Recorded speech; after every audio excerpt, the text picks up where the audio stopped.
ರೇಷ್ಮೆ ಖಾತೆ ಸಚಿವರಾಗಿ KPCCಯ ಅಧ್ಯಕ್ಷರಾಗಿ ಸುದೀರ್ಘ ಕಾಲ ಅಂದರೆ 8 ವರ್ಷಗಳ ಕಾಲ KPCCಯನ್ನು ಮುನ್ನಡೆಸಿ 2 ಬಾರಿ ಕರ್ನಾಟಕದಲ್ಲಿ ಕಾಂಗ್ರೆಸ್ ಪಕ್ಷ ಸರ್ಕಾರ ರಚಿಸುವಂಥ ಸಂಘಟನೆಯನ್ನು ಮಾಡಿದಂಥ ಸಂಘಟನಾ ಚತುರ ಡಾಕ್ಟರ್ G. ಪರಮೇಶ್ವರ್ ಅವರು ಅವರ ಹುಟ್ಟುಹಬ್ಬ ಇಂದು ನಾವೆಲ್ಲರೂ ಕೂಡ ಆಚರಣೆ ಮಾಡ್ತಾ ಇದ್ದೇವೆ.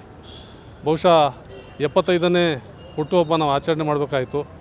ಅತಿ ವಿಜೃಂಭಣೆಯಿಂದ ನಾವೆಲ್ಲರೂ ಕೂಡ ಮಾಡಬೇಕಂತ ಲಕ್ಷಾಂತರ ಜನಗಳು ಸೇರಿಸಿ ನಾವೆಲ್ಲ ಕೂಡ ಉತ್ಸುಕರಾಗಿದ್ವಿ. ಆದರೆ ಈ ನಾಡಿನ ಚಿಂತೆ ಅವರಿಗೆ ಆ ಕಾರ್ಯ ಮಾಡೋಕ್ಕೆ ಬಿಡಲಿಲ್ಲ. ಯಾಕೆಂದರೆ ಬರ ಬಂದಿರೋದ್ರಿಂದ ಜನ ಸಂಕಷ್ಟದಲ್ಲಿದ್ದಾರೆ. ಅವರಿಗೆ ಕಷ್ಟವಾಗಬಾರ್ದು, ಯಾರು ಕೂಡ ನೋವಲ್ಲಿರಬಾರ್ದು. ಆದ್ದರಿಂದ ಯಾರೆಲ್ಲ ನನ್ನ ಅಭಿಮಾನಿಗಳಿದ್ದಾರೆ ಅವರು ನನ್ನ ಹುಟ್ಟುಹಬ್ಬವನ್ನು ಆಚರಿಸಬಾರ್ದು. ಒಂದು ವೇಳೆ ಆಚರಣೆ ಮಾಡಿದ್ರೆ ಅದು ಜನರ ಒಳಿತಿಗಾಗಿ, ಜನಸೇವೆಯಲ್ಲಿ ಯಾರು ಕಷ್ಟದಲ್ಲಿದ್ದಾರೆ ಅವರಿಗೆ ಅವರ ಅವಶ್ಯಕತೆಯನ್ನು ಪೂರೈಕೆ ಮಾಡುವಂಥ ಕಾರ್ಯದಲ್ಲಿ ತೊಡಗಿ ಈ ರಾಜ್ಯಕ್ಕೆ ಒಂದು ಸಂದೇಶವನ್ನು ಕಳಿಸ್ಬೇಕಂತ ನಮ್ಮ ಮಾನ್ಯ ಉಪಮುಖ್ಯಮಂತ್ರಿಗಳಾದ ಡಾಕ್ಟರ್ G. ಪರಮೇಶ್ವರ್ ಸಾಹೇಬರು ನಮಗೆಲ್ಲರೂ ಕೂಡ ಆದೇಶವನ್ನು ನೀಡಿದ್ದಾರೆ.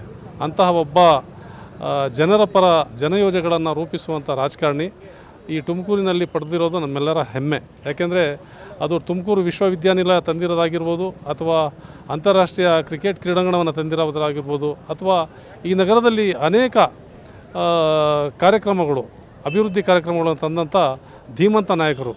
ಅದು ಮಹಾನಗರ ಪಾಲಿಕೆಗೆ ವಿಶೇಷ ಅನುದಾನ ತರುವಂಥದ್ದಾಗಿರ್ಬೋದು, ಅಥವಾ ರಸ್ತೆಗಳ ಅಭಿವೃದ್ಧಿ ಆಗಿರ್ಬೋದು, ಅಥವಾ ಬೇರೆ ಬೇರೆ ಕಾರ್ಯಕ್ರಮಗಳನ್ನು ತಂದು, ಅದರಲ್ಲೂ ವಿಶೇಷವಾಗಿ ದಸರಾ ನಾವು ನೋಡಲು ಮೈಸೂರಿಗೆ ಹೋಗಬೇಕಾಯಿತು.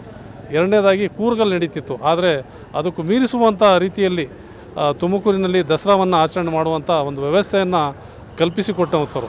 ಮತ್ತು ಕ್ರೀಡೆ ಬಗ್ಗೆ ಹೇಳಬೇಕಾದ್ರೆ ಅಂತಾರಾಷ್ಟ್ರೀಯ ಮಟ್ಟದ ಕ್ರೀಡಾಪಟುಗಳನ್ನು ಇಲ್ಲಿಗೆ ಕರೆಸಿ ಕ್ರೀಡಾ ಕಾರ್ಯಕ್ರಮಗಳನ್ನು ಕೂಡ ಕೊಟ್ಟಿರುವಂಥ ಧೀಮಂತ ನಾಯಕರು ನಮ್ಮ ಡಾಕ್ಟರ್ G. ಪರಮೇಶ್ವರ್ ಅವರು ಈ ರಾಜ್ಯದ ಮುಖ್ಯಮಂತ್ರಿ ಆಗಬೇಕಾಯಿತು. ಅವರು ಉಪಮುಖ್ಯಮಂತ್ರಿಗಳಾಗಿ ಅನೇಕ ಖಾತೆಗಳನ್ನು ನಿಭಾಯಿಸಿ 8 ವರ್ಷಗಳ ಕಾಲ KPCC ಅಧ್ಯಕ್ಷರಾಗಿ ಕಾಂಗ್ರೆಸ್ ಪಕ್ಷವನ್ನು ಮುಂದುವರಿಸಿದ್ದಾರೆ. ಅಂತಹ ಒಬ್ಬ ಧೀಮಂತ ನಾಯಕನ ಹುಟ್ಟುಹಬ್ಬವನ್ನು ನಾವೆಲ್ಲರೂ ಕೂಡ ಈ ದಿನ ಜನಪರ ಕಾರ್ಯಕ್ರಮಗಳನ್ನು ಮಾಡಿ ಆಚರಣೆ ಮಾಡ್ತಾ ಇದ್ದೇವೆ.